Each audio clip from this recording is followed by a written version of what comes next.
મને છોડ છોડ કહું છું. શું થયું? આ રીતે બેટાએ શરીરનું ટ્રાન્સફોર્મર ઉડી ગયું. અરે એન્જોય યાર, કમ ઓન. હું ગોગલ્સ લઈ આવી તમારા માટે. ફરી ગોગસ લઈ? મેં પહેરું છું ને લોકો મને વેલ્ડિંગના ઓર્ડર આપે છે. અને આ કેમ તારું આવું કથ્થઈ માથું છે? અરે બરગંડી કલર છે. કઈ ગંડી? બરગંડી કલર માથા પર આમ કરાવો ને તો આમ મસ્ત બ્રાઉની શેડ પડે. સાચે એ જ છે? હા વળી. કોક લોખંડની જાળીએ નથી ભટકાઈ ને? અરે ના, કાટ નથી લાગ્યો. હવે તમે જવા દો ને. તમે કંઈક સરખું પહેરીને ફરો. કેવા ફરો છો?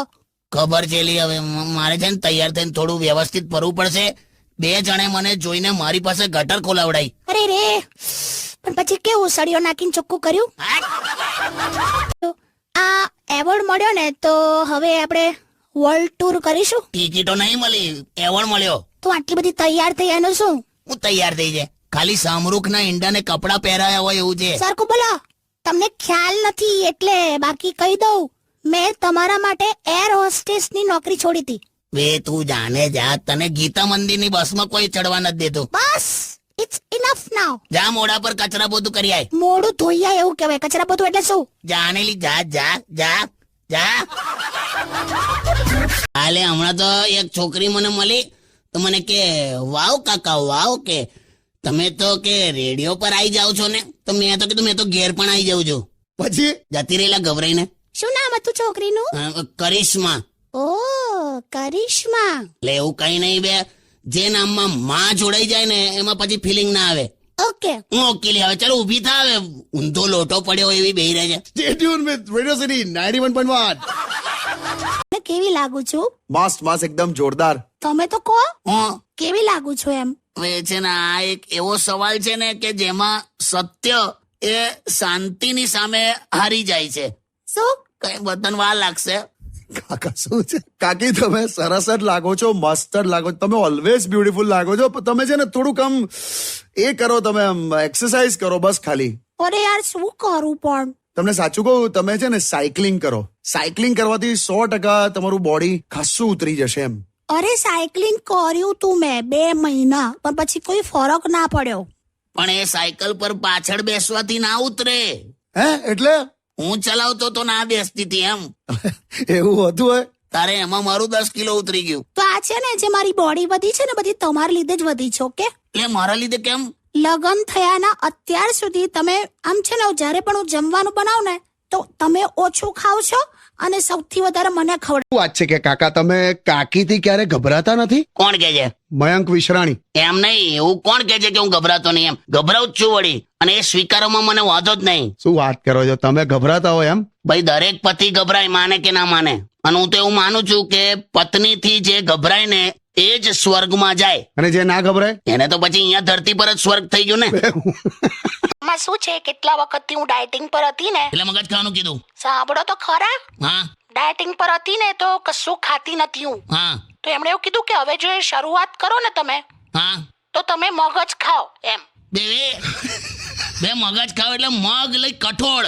શું? મગજ ખાવ એમ એટલે કઠોળ ખાવલી. મગ લા તું શીટ એટલે પેલું આપણો કઠોળ વાળું મગ. તો કોઈ વાતચીત તો કર, મને કઈ પૂછ કશું તો જણાવું તને. ઓ શીટ એવું હતું? હું સી કહે તો તું એટલે આટલી બધી મારી પાછળ પડી ગયેલી? તો હું તો ડોક્ટર નું માનતી હતી. બાકી you know I am so serious about get lost. Weight loss લી હું ગેટ લોસ. અને કાકી કહું, તમે જ્યારે જ્યારે પણ કંઈ પણ બોલો છો ને મને એટલું બધું ગમે છે ને. એન્ડ યોર સ્માઇલ, શું કહું. Thank you. ઓ ભાઈવાન, હા તું ભાઈ મારી કઢાઈમાં શું કામ ભજીયા તળવા બેઠો? સારું યાર. देख भाई, 4 दिन की जिंदगी है, 2 दिन पैसा कमाने में जाएगा और 2 दिन उसे बदलवाने में जाएगा.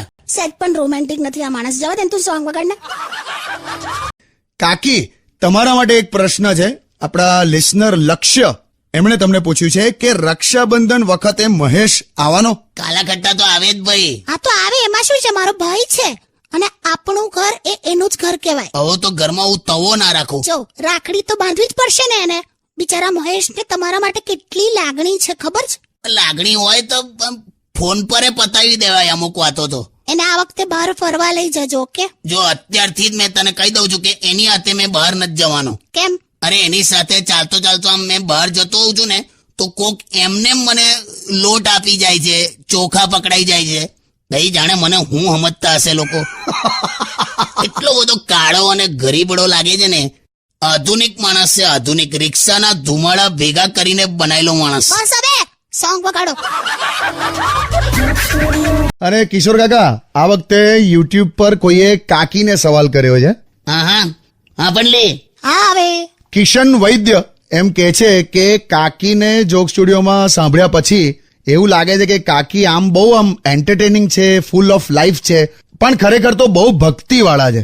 સાચી વાત છે કાકા? બિલકુલ બિલકુલ સાચી વાત. ભક્તિવાળી તો છે તું. હર્ષ પહેલી વાર મારા માટે કંઈક સારું બોલ્યા. હું નહીં, આ કિશન કે છે. એમની પણ તમે પણ હા પાડી ને. બાબા તું છે જ ભક્તિવાળી. આમાં શું છે, આનું પહેલેથી માહોલ કેવું, જો એના પપ્પા સાયકલ પર અગરબત્તી ધૂપ ને બધું વેચતા હતા ને. ઓય ઓય ઓય ઓય ઓય હું પપ્પાએ ક્યારે ધૂપ અગરબત્તી બધી વેચી? મને તો એવો જ ખ્યાલ છે. જાઓ ને જાઓ. અચ્છા ના ના યા તારા પપ્પા પેલા પાનના ગલ્લા પર પેલી જે સૂતરી બાંધેલી હોય છે ને, સિગરેટ હળગાવવા માટે પેલી હળગતી સૂતરી, એ કઈ સૂતરી વેચતા હતા ને. તમે કોના પપ્પાની વાત કરો છો? તારા વળી. તમને ના ખબર હોય ને તો તમે શાંતિ રાખો. એટલે હું એવું કહેવા, તમારી કાકી છે ને એ મારી અર્ધાંગીની કહેવાય, બરાબર? અને હું આજે જાહેરમાં કહું છું 200મા નંબરના એપિસોડમાં કે મને એના વગર નહીં ફાવે. હાય હાય હાય હાય હાય. આવું તો ના કરી, ને તો ઘેર જતી રહેજા. એમને તમે મારી તારીફ કરી એટલા માટે યાર. એ તો છે જ ને ભાઈ. જે સ્ત્રી એક સાડી ખરીદવા માટે આખી દુકાન ફેંદી મારે, આ બતાવો ને પેલી બતાવો ને આ બતાવો, એ વ્યક્તિએ જયારે મને સિલેક્ટ કર્યો હોય તો મને કેવો ગર્વ થાય. ઓ માય ગોડ, આજે તો કઈક ચૂપ રે આવ્યા. પણ કાકી આવું બધું આખી દુકાન ફેંદી મારે એવું? પેલા બહુલા હમણાં સેન્ડલ લેવા ગયેલા તો પેલા દુકાનવાળા પેલા બોક્સમાં હું છે, પેલા ખોખામાં છે, પેલો ખોખો ઉતારો, પેલું બોક્સ ખોલો, આ ખોલો ને તે ખોલો. છેલ્લે તો એક ડબ્બો છેલ્લો રહેલો, હા, તાકે પેલું પાછળ પડ્યું છે ને તમારી પાછળ ખોખું, એ ખોલો જોઈએ. તો પેલો ચીડાયો દુકાનવાળો. કેમ? તો કે બેન એમાં મારું ટિફિન છે યાર, હવે જવા દો. એ તો પછી બધું જોવું તો પડે ને યાર. આ જોયા કર જોયા કર. જો હું છે ને એક સ્ત્રી છું, એટલે સ્ત્રી છે ને જયારે પણ શોપિંગમાં જાય ને એટલે બધું જુએ. અને સાંજે જૂનામાં જૂનું શું મળ્યું માળિયામાંથી? મારી ગર્લફ્રેન્ડ નો લવ લેટર મળ્યો. બોલ. સાવ ગપ્પા મારે છે, કોરું પાનું હતું ખાલી. એ તો એ વખતે બોલચાલ બંધ હતી અમારી એટલે. જાઓ ને યાર. દિવાળીમાં હું ઘરે આવું એટલે શું ખવડાવશો? તું આવજે ને ખાલી બંને બહાર ખાઈ આવીશું. કેમ કાકી કશું બનાવવાનું નથી? અરે મને કશું બનાવવા જ નથી દેતા. અલા પણ શીરો બનાવે એમાં હિંગ અને અજમો કોણ નાખે? તમને શું ખબર પડે? કોઈ વેરાયટી છે તમારી લાઈફમાં? આ ગઈકાલે મેં તમને એવું કીધું કે તમે રસોડામાં જાઓ અને એમાંથી ગરમ મસાલાનું પેકેટ લેતા આવજો. પણ ક્યાં હતું? મને નતું મળતું. મને હતું જ, તમને નહીં મળે એટલે જ હું પહેલેથી જ લેતી આવેલી. જો છે ને તારે કઈ કામ જ કરવું હોય ને તો મારું પેલું જે કબાટ છે ને ખાનું, એ મને સાફ કરી આપજે. 8 વર્ષથી તે મારા કપડાનું કબાટ સાફ નથી કર્યું. શું 8 વર્ષથી? જલાઈ ગઈ તું. શું ચલાઈ ગઈ? કઈ રીતે જલાઈ ખબર છે? તું પેલા ન્યૂઝપેપર પાથરે છે કબાટમાં, પછી એના ઉપર કપડા ગોઠવે છે, બરાબર? હા. 2009 ના ન્યૂઝપેપર છે.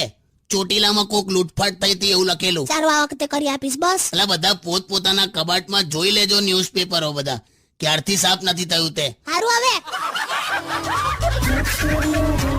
ડેટ પર લઈ જાવ ને. કોણ મેં? અરે હું લઈ જાઉં એમ. તમને ખરા પરખા થાય છે. એટલે પૂછ્યું લે ખાલી અમે. આ શું કહેતો તો? તો અત્યારે ગર્લફ્રેન્ડ ને ડેટ પર લઈ જઈએ ને એટલે એટલો બધો ખર્ચો થાય છે કાકા.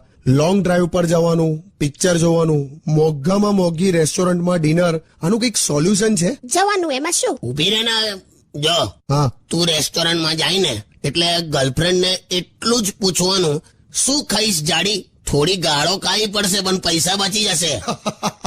પણ આ લગન પૂરતું જ હં કે એકવાર લગન થાય ને પછી તું એને જાડી કે કશું બી એ ખાવાની એટલે ખાવાની જ. હા, લાઈવ ઉદાહરણ બેઠું છે. પણ એ સાંભળ, હવે તું થોડું વજન ઉતાર, હા? ને તો દેશી ઘીના ડબ્બા પર તારા ફોટા છપાશે. પણ તો પછી મને ડેટ પર લઈ જાઓ ને, મસ્ત મોંઘી જગ્યા લઈ જાઓ. ચાલ પેટ્રોલ પંપ જઈએ.